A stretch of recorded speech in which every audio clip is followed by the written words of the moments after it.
আমিরে জামাত, বাংলাদেশ জামাত ইসলামীর আমির, জাতীয় সংসদের প্রধান বিরোধী দলীয় নেতা, এই মুহূর্তে সবচেয়ে জনপ্রিয় নেতা। কারণ তারেক রহমান প্রধানমন্ত্রী হওয়ার পর তার জনপ্রিয়তা ব্যাপকভাবে কমে গিয়েছে এবং তার অযোগ্যতা এবং অদক্ষতা জাতি স্পষ্ট বুঝে গেছে। এবং জাতির আশা আকাঙ্ক্ষার প্রতীক এখন জামাত, ডাক্তার শফিকুর রহমান। মানুষ মনে করে যে প্রধানমন্ত্রীর কাছে বলে লাভ নাই, তারা ক্ষমতা এসে গেছে, তারা তো এখন জনগণের কথা শুনে না। বিরোধী দলীয় নেতার কাছে বললে, তিনি যদি ফেসবুকে লেখেন বা সংসদে বলেন, সরকারের কাছে বলেন, তাহলে হবে। বিরোধী জনগণের দুঃখ বুঝলে বিরোধী দল জামাত বুঝবে। কারণ তাদের এখন উদ্দেশ্য হচ্ছে তাদেরকে ক্ষমতায় যেতে হবে, জনগণের আস্থা অর্জন করতে হবে। আর সরকারি দল ক্ষমতায় এসে গেছে, তাদের কাছে তো জনগণ বলারই সুযোগ পায় না।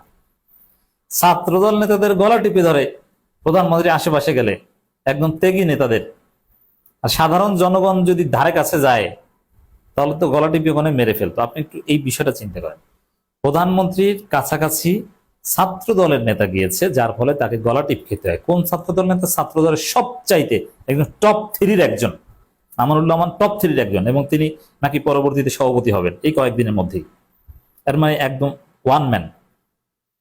এবং এই ছাত্র দলের বর্তমান সভাপতি রাকিবকে কতবার ধাক্কা খেতে হয়েছে। প্রধানমন্ত্রীর আশেপাশে গেলে ছাত্রদল নেতাদের এত গুরুত্বপূর্ণ লোকদের ধাক্কা খেতে হয়, ফলে সাধারণ জনগণ ধারে কাছে গেলে তাকে গুলি করে মেরে ফেলতে পারে। এবং দেখেন, এই যে প্রধানমন্ত্রী বিভিন্ন জায়গায় যাচ্ছেন, বাসে যাচ্ছেন, বাসের ভিতরে কারা থাকে? দেখবেন যে বিএনপির কোনো ত্যাগী নেতা থাকে না। যারা লন্ডন বলয়ের লোক, সেই মাহাদি আমিনদের সাথে ছিল, উন্নত জীবনযাপন করেছে ইউকেতে, ওই বলয়ের লোকজন থাকে। আর দেশে যারা জেল খেটেছেন, মার খেয়েছেন, তারা প্রধানমন্ত্রী গাড়ির ভিতরে চান্স পান না। এটা যাক, এটা বিএনপির রাজনীতির কপাল পোড়া রাজনীতির আলোচনা, সে আলোচনায় আমি যাচ্ছি। এটা আমি বোঝাতে চাচ্ছি যে জনগণের আশা আকাঙ্ক্ষার প্রতি এখন জামাত। যেমন জামাতের আমিরকে রাস্তায় থামিয়ে মানুষ তার দুঃখের কথা বলতে পারে। আপনি একজন উবার ড্রাইভার, আপনি পেট্রোল পাম্পে সিরিয়াল দিয়ে বসে আছেন, হঠাৎ আপনি দেখলেন যে জামাতের আমির দাঁড়ানো, আপনি তাকে, জামাতের আমিরকে মনের কথা বলতে পারেন। আপনি বাজার করতে গেছেন, দেখছেন যে মিরপুর অমুক বাজারে ডাক্তার শফিকুর রহমান হাঁটছে, ডাক দিলেন, শফিক ভাই শোনেন, আপনি ঔষধ কিনতে গেছেন, যে ডাক্তার শফিকুর রহমান তিনি ফার্মেসিতে যে দাঁড়িয়ে আছেন, কথা বলছেন, এবং তার সাথে ওইরকম বড় কোনো প্রোটোকল কিংবা তার সাথে হ্যান্ডশেক করার কোনো ব্যাপার না। রিক্সাওয়ালাকে তিনি বুকে জড়িয়ে ধরেন। যে কেউ হ্যান্ডশেক করতে পারে, যে কেউ তার মনের দুঃখ বলতে পারে। কিছুদিন আগে আমিরে জামাতকে পেট্রোল পাম্প পরিদর্শন করতে দেখেছি, তখন উবার চালকরা বা যারা তেলের জন্য সিরিয়ালে দাঁড়িয়েছেন, তারা তাদের মনের কথা বলেছে ডাক্তার শফিকুর রহমানের কাছে। এরপরে তিনি শিশু হাসপাতাল পরিদর্শনে গিয়েছেন, সেখানেও আমরা দেখেছি যে রোগীরা ডাক্তার শফিকুর রহমানের কাছে মনের কথা বলেছেন। এর মানে জনগণের আস্থা এখন ডাক্তার শফিকুর রহমানের প্রতি, বিরোধী দলীয় নেতার প্রতি, যে তিনি যদি কিছু বলেন, এছাড়া কোনো আস্থা নেই। দর্শক, হ্যাঁ, জামাতের আমির ঠিকই জনগণের কথা বলেন, যেখানেই সুযোগ পান, যেখানেই প্রয়োজন হয়, তিনি সবার আগে জনগণের কথা বলেন। মানুষের দুঃখ দুর্দশা, নিপীড়িত, বঞ্চিত, শোষিত মানুষের পক্ষে তিনি সাথে সাথে ভয়েস রেজ করেন।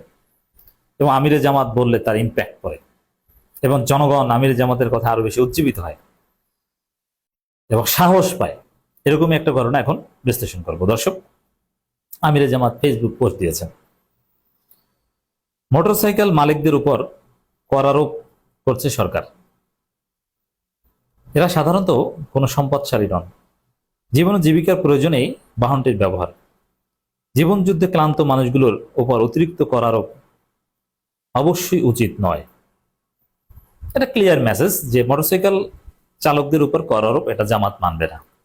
এটা জামাত আন্দোলন করে হোক আর যেভাবে হোক। জামাত, আমিরে জামাত বলেছে না, আমিরে জামাত বলার সাথে সাথে অনেক মোটরসাইকেল মালিকরা অনেক প্রকার বিদ্রোহী সুলভ কথা বলা শুরু করেছেন। কি বলেছে দেখেন, আমিরে জামাত এই বক্তব্য দেওয়ার কিছুক্ষণ পরে গণমাধ্যমে খবর এসেছে, ইত্তেফাকের শিরোনাম, আমাদেরকে জুলুম করলে আগের সরকারের মতো এই সরকারও টিকতে পারবে না। বুঝতে পারছেন আমিরে জামাত মুখ খোলার সাথে সাথে কি ঘটেছে? নারী লেডি বাইকাররা বলছেন যে আমাদের উপর এই কর আরোপ করে জুলুম করলে আগের সরকারের মতো এই সরকার টিকতে পারবে না। এটা অযৌক্তিক, এটা মানি না। কেন আমাদের উপর কর আরোপ করবে? নানান কথা নানান জন বলছে, এটা নিয়ে গণমাধ্যমে রিপোর্ট হচ্ছে। এটার তাৎপর্য কি? এটার একটা তাৎপর্য হচ্ছে যে এই যে বাইকাররা, আমিরে জামাত বাইকারদের উপর আরোপের বিরুদ্ধে ফেসবুক পোস্ট দিয়েছেন।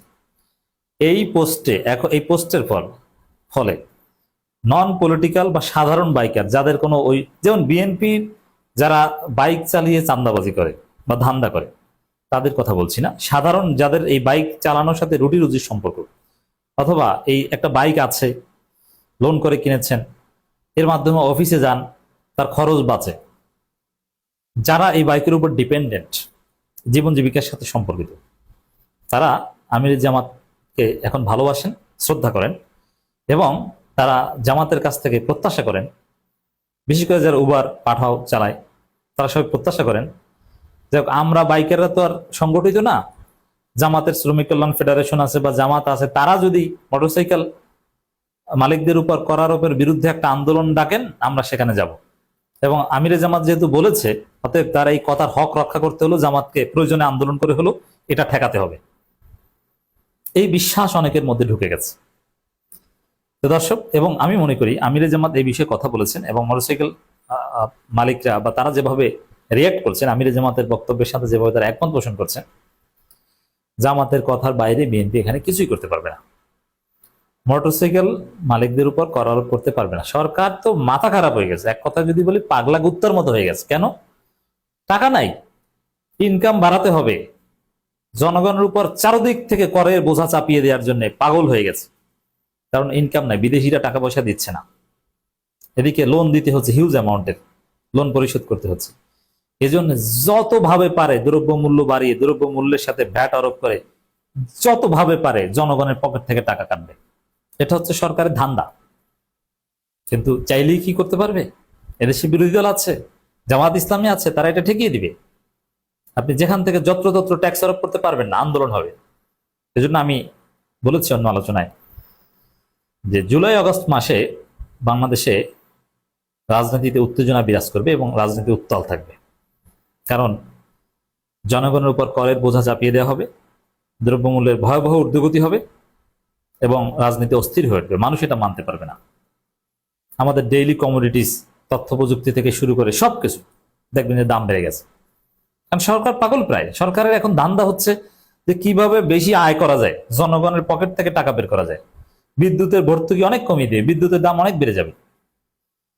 অতীতে বাজেটের পরে পত্রিকায় আপনারা দুইটা নিউজ পড়তেন কমন, যে দাম বেড়েছে, দাম কমেছে। কিন্তু এবার দাম কমেছে, ওটার আশা ছেড়ে দেন। বিড়ি সিগারেট থেকে শুরু করে আবগারি শুল্ক যে কি পরিমাণ বাড়াবে, সবকিছু বাড়াবে। আপনি চিন্তা করেন যে মোটরসাইকেলের মতো, এটা গরিব মানুষদের একটা বাহন, ধনীরা কেউ মোটরসাইকেল চালায় না। এই মোটরসাইকেলের চলাটা অনেকে অবমাননাকর মনে করে। আরে ভাই, আমাদের মতো ছোটখাটো লোকই আমরা মোটরসাইকেলে চড়ি না। তো মোটরসাইকেল ছাড়া কারা চালায়? গরিব মানুষ চালায়। তো তারা এই শ্রেণীর নিম্ন মধ্যবিত্ত লোকজন আন্দোলন এক্সপার্ট। অতএব আমিরে জামাত যেহেতু এই বিষয়ে বলেছেন, এক প্রকার দায়িত্ব নেওয়ার মতো। অতএব জামাতের কথার বাইরে মোটরসাইকেল মালিকদের উপর 1 পয়সা ট্যাক্স আরোপ করতে পারবে না বিএনপি সরকার।